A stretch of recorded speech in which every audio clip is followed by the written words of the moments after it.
moved to a neighborhood where the people are too welcoming. It wasn't simply normal in the beginning. It was fantastic. I knew it as soon as the bus reached the neighborhood. As we passed all the roads with the coffee shops and streets so narrow, I thought we might get stuck. The apartment I looked at was rather small, but enough for me and, most importantly, cheap. My workplace was only a 20-minute bike ride away, but I would never go there. Everything seemed right, and I immediately signed the contract. I moved in a week later. The best argument was that it felt like home. I'd recently gone through a rough breakup and some other stuff. I needed a fresh start, and this was the perfect place for it. This city had around 1 million residents, but the neighborhood made you feel like you were in a small town or village even, very rustic and charming, and with all sorts of quaint traditions that my neighbor Linda would teach me. The apartment came furnished, so I only had to carry in some boxes, which I decided to do on my own. I knew it was time for me to become independent. Linda greeted me as I walked in and took the box I was holding from my hands. Oh, you don't need to do that. I got it. I smiled at the old lady. Nonsense. We're neighbors, and neighbors help each other. I'm not rotten yet, dear. No, I didn't mean... I paused and smiled instead.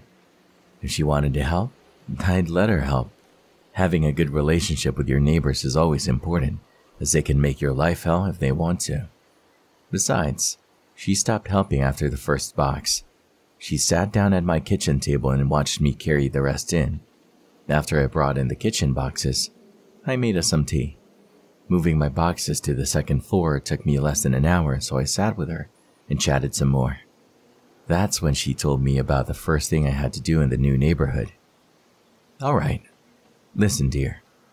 After you've settled in a bit, you get a long branch from a tree.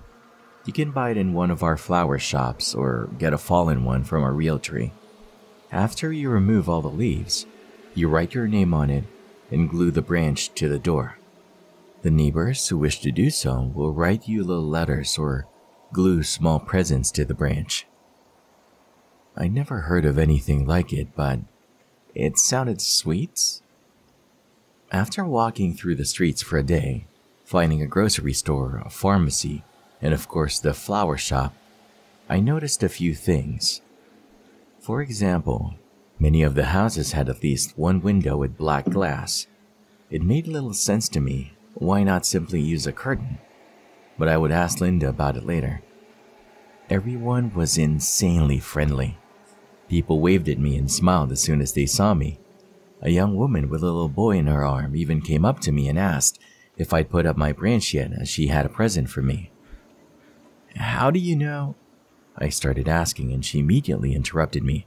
Oh, I'm a friend of Linda's, and, well, word travels fast here. I smiled. Well, you don't need to get me anything. I already feel very welcome. Everyone is so nice. My name is Myra, by the way.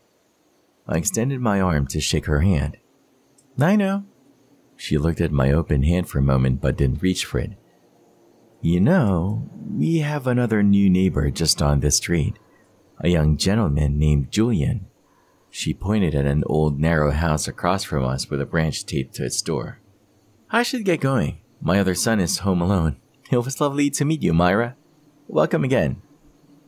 I decided to have a look at the new guy's branch to get an idea of what I was to expect. People had glued some notes on it.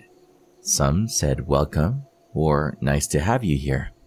Others were more strange. Count yourself lucky. Welcome to hell. I reached for some of the presents when my hands touched something weird and slimy. When I saw what it was, I instinctively jumped back. An eye. I can't say if it was human or from an animal, as I'd never seen one out of its socket, but it definitely looked real. No matter how much I rubbed my hands against my pants, I couldn't get the feeling off. That's when I noticed a guy watching me from a window next to the door. He said something which I couldn't hear through the window, but he looked angry.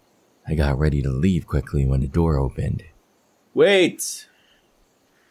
When he passed the branch, he looked at it with disgust in his face. "Are you Julian?" I asked. He nodded and came dangerously close. I couldn't help but notice that his eyes had the same brown color as the one I just touched. "You're new," he said. "Yes." I looked around and tried to think of a reason to leave. While he looked normal, nice even, he was giving me an off vibe. He came even closer and started whispering in my ear. "It's too late for me, but you should try and leave." I stepped back. "Yes, I was just about to. See you." "No, leave this neighborhood. Try and see if you can. Most of us get stuck here." Now I was getting really nervous. "Listen, buddy, I really gotta go and... Do you remember your life before coming here?" I laughed. "What kind of question is that? Of course I remember." "That's good, I guess." He got a pack of cigarettes out of his back pocket and offered one to me. I shook my head. From the things he was saying, felt as if he was scared of something, but he spoke in such a calm way. "Do you see the window above mine here, with the black paint? They have someone trapped in there. He cries all night long. The other day I went up to check on the people there. I really shouldn't have." "Why?" Now I was really asking out of curiosity. "It's hard to explain to normal people. They are broken humans or something like that." He was talking like a crazy person, but the weird thing is that he seemed really genuine. Maybe a little traumatized. "Okay, listen." I was speaking with a really loud voice now and people started looking out their windows. "No, you listen." Julian interrupted me again. "Is there an attic in your house? Or a basement? If there is, you might want to look at it. Or not. Might be better to stay delusional. Makes it easier." I just moved here and had already met 3 eccentric neighbors. Still, nothing could have prepared me for what I was about to discover. The following afternoon, I went down to the basement of my house. The door was locked, but one of my keys fit the lock, which eased my mind a little. There couldn't be anything that bad waiting for me if I was allowed down there. In reality, though, it was absolutely horrific. Linda simply didn't care if I saw it. When I opened the door, I looked into the darkness but quickly found a light switch at the top of the stairs. Still, the light was quite dim and it took my eyes a bit to get used to the light. The basement was one surprisingly big room, twice the size of my apartment, and filled with at least a dozen fridges. The big ones you see at the supermarket with glass tops. And inside of them were organs. I almost wished that this was about organ trafficking, but it got so much worse. I walked up to one of them and inspected it. There was a heart inside, which I swear was beating. And yes, I realize that's impossible. But that's not even the worst part. The heart had all these flesh lumps, some small and some really big. My stomach started turning and my brain was shouting to get the hell out when I heard someone coming down the stairs. "Not everyone comes to live here. Some come to die," I heard Linda say. She laughed when she saw my frightened face. "Oh, not you, dear. You belong here." I was freezing and sweating at the same time. I don't understand. Why are they growing?" "Well, humans sometimes die, and when they are still fresh, we take whatever we can from them. We can make new ones out of the individual parts." She grinned like a proud child. "New ones?" "New humans." My stomach kept turning. I wouldn't be able to keep it in for long, but I also didn't want to puke in the room of growing organs. I had to look away. But how? She frowned. There are many different ways to make a human. It's not all sex or science. We make sure all conditions are right and then we pray. We do it our way, the way we were taught. I swallowed. Taught by whom? She rolled her eyes as if I just asked the stupidest of questions.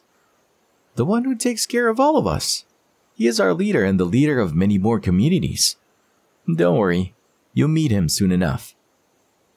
That's the last thing I wanted. This was entirely and absolutely absurd, but she seemed so sure. This woman was insane. She probably killed people and experimented with their organs. Of course, no humans grew out of that. I knew I needed to get out of here, but I couldn't let her see how freaked out I was. So I kept asking questions. But how does it make sense? You kill one person and make a new one out of them? Why not use existing people and... This way we can make more. A brain makes a new one, a heart makes a new one, and so on. The more substance we have, the more different creatures we can create. They all serve different purposes. You see that by their looks. Some look just like you and me. Others are far more uncanny. Usually the one made out of hearts or livers, don't ask me why.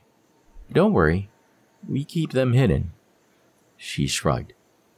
Anyway, you don't need to know every single detail. You know, I almost feel like you're using me.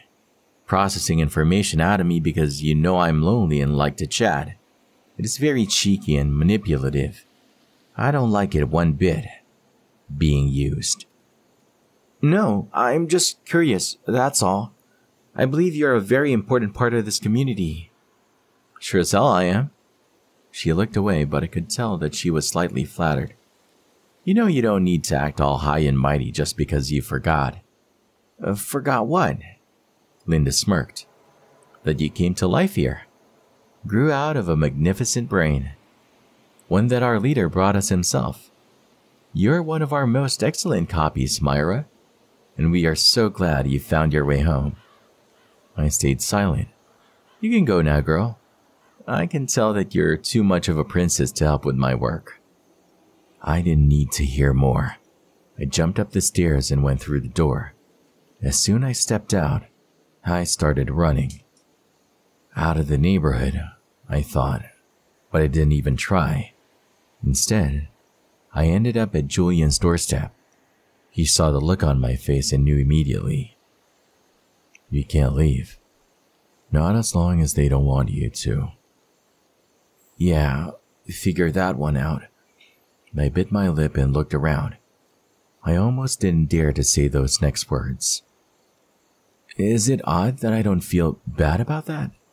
I mean, I kept trying to get out, but when I couldn't, I wasn't really disappointed. It's like I belong. I know.